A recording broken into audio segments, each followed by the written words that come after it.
مسئلہ بیان کرتے ہیں کہ نماز میں نگاہ کدھر ہونی چاہیے. ہم نماز پڑھتے ہیں، وضو بناتے ہیں، مسجد آتے ہیں یا گھر میں پڑھتے ہیں، ٹائم نکال لیتے ہیں.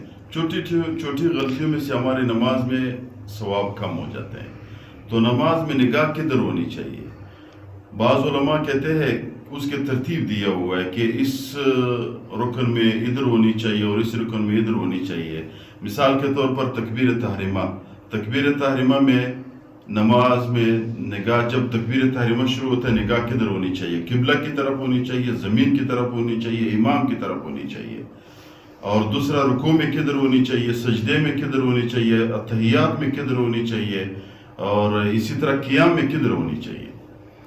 تو مسئلہ یہ ہے میرے بھائیوں کہ تکبیر تحریمہ میں نگاہ، اکثر علماء یہ فرماتے ہیں کہ پیغمبر علیہ السلام کی روایت بھی ہے کہ سجدے کی جگہ پہ نگاہ ہونی چاہیے. یہ ایک روایت بھی موجود ہے. لیکن حنفیہ کے نزدیک ایک مسئلہ ہے. وہ یہ کہتے ہیں کہ سجدے کے تکبیر تحریمہ کے وقت نگاہ نیچے ہونی چاہیے. رکوع قیام کی حالت پہ نگاہ سجدے کی جگہ پہ ہونی چاہیے. رکوع پہ جب آپ آ گئے ہو نگاہ اپنے پاؤں کے اوپر حصے پہ ہونی چاہیے. اور اگر سجدے پہ گئے ہو تو آپ کی نگاہ اپنے ناک کے دونوں حصے پہ ہونی چاہیے. اور آپ تشہد پہ آ گئے ہو تو اپنی نگاہ کو اپنے سینے پہ ہونی چاہیے.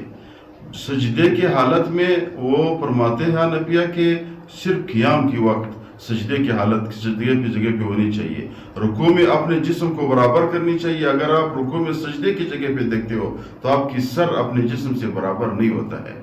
اور سجدے میں تو سجدے کی جگہ کو بھی دیکھ سکتے ہو، ناک کو بھی دیکھ سکتے ہو، لیکن ادھر بھی بندہ اپنے حیات اس کی ہوتا ہے.